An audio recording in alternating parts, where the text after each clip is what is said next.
बेला पर उत्क्रमित मध्य विद्यालय धनौती में हम लोग उपस्थित हुए हैं और यहाँ से योग की अलग को योग की यात्रा को जगाने का प्रयास। तो सभी विद्यालय परिवार को मेरे तरफ से सबको प्रणाम करते हुए हम इस प्राचीन परंपरा को कैसे अपना सकें और जन जन तक पहुँचा सकें। तो आइए अब के इसके सत्र में हम लोग प्राणायाम का अभ्यास करेंगे। तो प्राणायाम करने के लिए सबसे पहले किसी आसन को चयन करना पड़ेगा, या तो सिद्धासन या सुखासन या पद्मासन, किसी भी आसन में बैठ जाइए। बैठने के बाद ध्यान मुद्रा लगा लीजिए, अंगूठा और तर्जनी के अग्रभाग को मिला लीजिए। क्योंकि यहाँ विद्यालय परिवार है, सब लोग पढ़ने पढ़ाने वाले हैं, तो ध्यान का विशेष महत्व है। तो हमारा दिमाग स्वस्थ रहे, मन प्रसन्न रहे, चित्त शांत रहे, तो उसके लिए ध्यान मुद्रा बहुत बढ़िया है।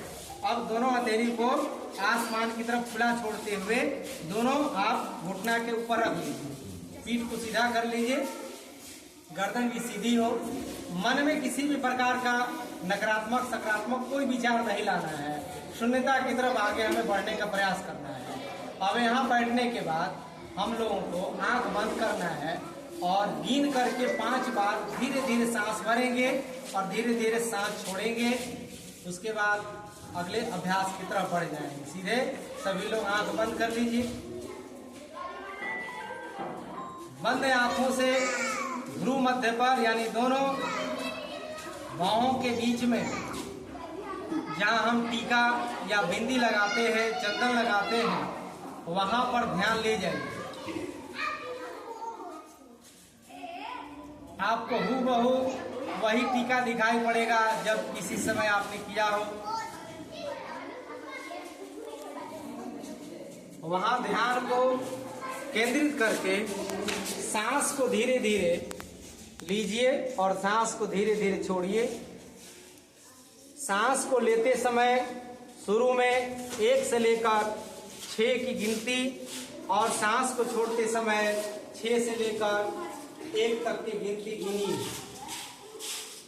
जब 2-4 दिन इस प्रकार गिनते हुए जब आप अभ्यास करेंगे प्राणों का, तो आपको अंदाजा हो जाएगा कि 5 सेकेंड सांस भरने में कितना समय लगता है और सांस को छोड़ने में कितना समय लगता है। यानी सांस लेते समय जितना समय लगे उतना ही समय सांस को छोड़ने में लगाना है।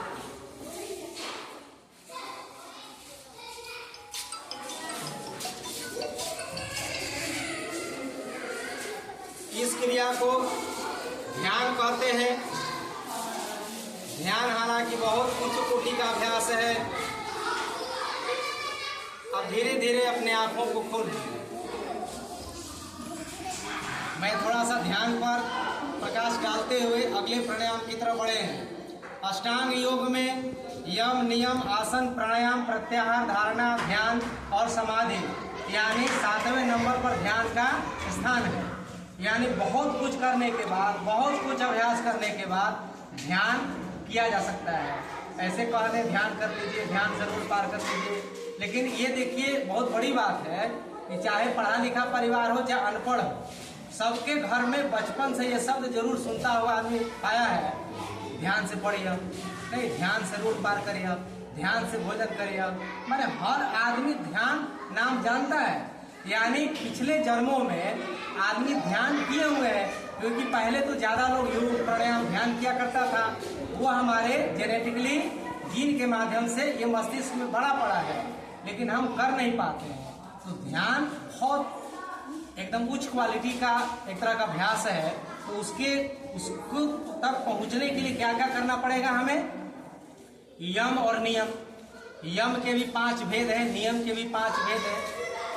यम के भी जो 5 ए लड़का शांत हो जा, सत्य, अहिंसा, अस्तेय, अपरिग्रह, ब्रह्मचर्य। सोचिए एक एक जो शब्द है, एक एक जीवन है, एक एक लाइफ में भी ये नहीं हो पाता है। सत्य के मार्ग पर चलना कितना कठिन है, अहिंसा के मार्ग पर चलना कितना कठिन है। इसके बाद अस्तेय, अपरिग्रह यानी चोरी नहीं करना, बहुत ज्यादा धन इकट्ठा नहीं करना, बहुत ज्यादा संसाधन इकट्ठा नहीं करना। इसके बाद ब्रह्मचर्य यानी ब्रह्म कहते हैं परमात्मा को, ईश्वर को, दिव्य शक्ति को, यानी जो आचार ईश्वर को है, भगवान को है, प्रकृति को है, वही आचरण मेरा हो जाए। सोचिए कितना बड़ा कठिन कार्य है। ये सारे पांचों करने के बाद फिर नियम का भाव आता है। नियम में भी 5 है, वो भी 5 जब अपनाएंगे तब जाकर के आपको आसन करने की, तब जाकर के प्राणायाम करने की आपको छूट दी जाती है। लेकिन अभी क्या है कि सबको भाई कुछ ना कुछ बताना है, तो जो जैसे है सब लोग लग जाइए, धीरे धीरे रास्ता तय हो जाता है। तो आज मैं जो यम के 5 भेद हैं उस पर फोकस करते हुए अगला हम प्राणायाम करवाएंगे। सब लोग बच्चे बोलेंगे सत्य, अहिंसा, अस्तेय, अपरिग्रह और ब्रह्मचर्य। याद हो गया? बोलिए, पहले का क्या था? दूसरा, तीसरा, चौथा, पांचवा। ये मैं बता रहा हूँ क्या हो रहा है। ये ध्यान नहीं लगने के कारण याद नहीं हुआ। ध्यान यदि लग जाए तो सर जी पढ़ा रहे, गुरु जी ब्लैक बोर्ड पर, ध्यान 100% वहां केंद्रित करिएगा, कंसंट्रेट करिएगा, तो जो बताया गया हूबहू याद हो जाएगा।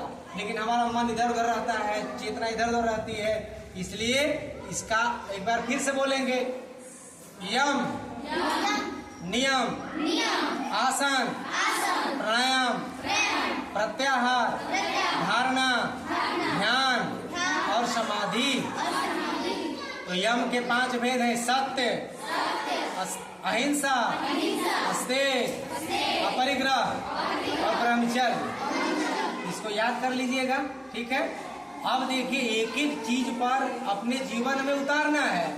हमेशा मौका मिले असत्य का भी तो सत्य के रास्ते पे चलिए। यदि चोरी करने का मौका मिले तो चोरी मत करिए। यदि आपको कोई बहुत ज्यादा धन इकट्ठे करने का मौका मिले तो वहाँ सुधरिए, क्या बैलेंस में रहिए, वहाँ सजग रहिए। और आचरण यदि कहीं गलत करने का मौका मिले तो वहीं पर कंट्रोल करना है अपने मन, बुद्धि, इंद्रियों को, और अपनी यात्रा को सत्य के मार्ग पर, अच्छे मार्ग पर हमारे चारित्रिक रूप से आगे की तरफ बढ़ना है। तो आइए अगला अभ्यास हम करेंगे।